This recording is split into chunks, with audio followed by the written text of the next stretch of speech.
What is one thing you learned? Can I say two things I learned? Healthy community living. What did you learn?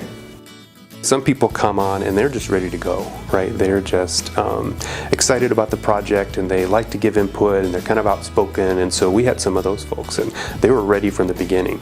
But we also had folks and people that held back a little bit, that weren't quite as comfortable in providing that kind of guidance. And what I learned was how some of those people found their voice.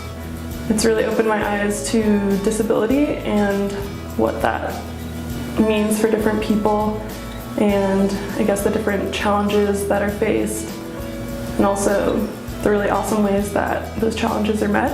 I learned a lot about being accessible on the web. It's a really important thing that I always just overlooked before because I've always been part of visual design. I haven't really thought about how people experience the web who can't see some of the visuals or who can't hear the content.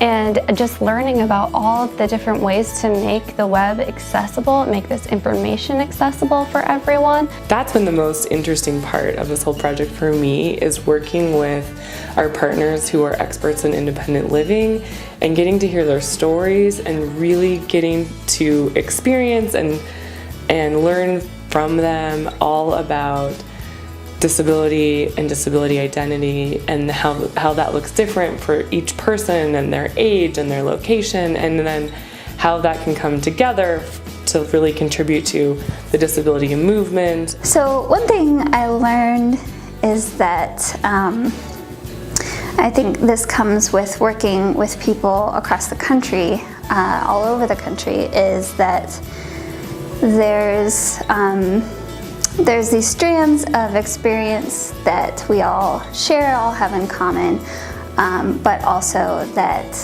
everyone has very different experiences based on their local context, and that those different experiences and those similar experiences, kind of bringing those into conversation with each other, is where you really learn about everything. I think one thing that I really learned was this process of building a curriculum in a group process. That was something I'd never done before. I've written curriculums before, but really, myself, maybe one other person. But the process of really gathering input from a handful of people and then turning that into a curriculum, that was something that, I think that they call it the iterative participatory curriculum development process. That was really new and actually something that I use still.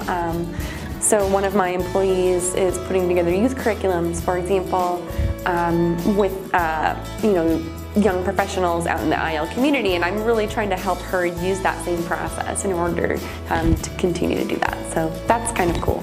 So I learned a lot about what facilitators do and how the kind of impact that they can have, and the work that the Rural Institute does in general. So I didn't really know as much about them or the work that they did before the project.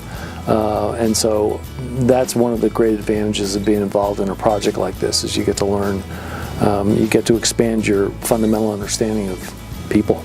To everyone that worked on HCL, thank you!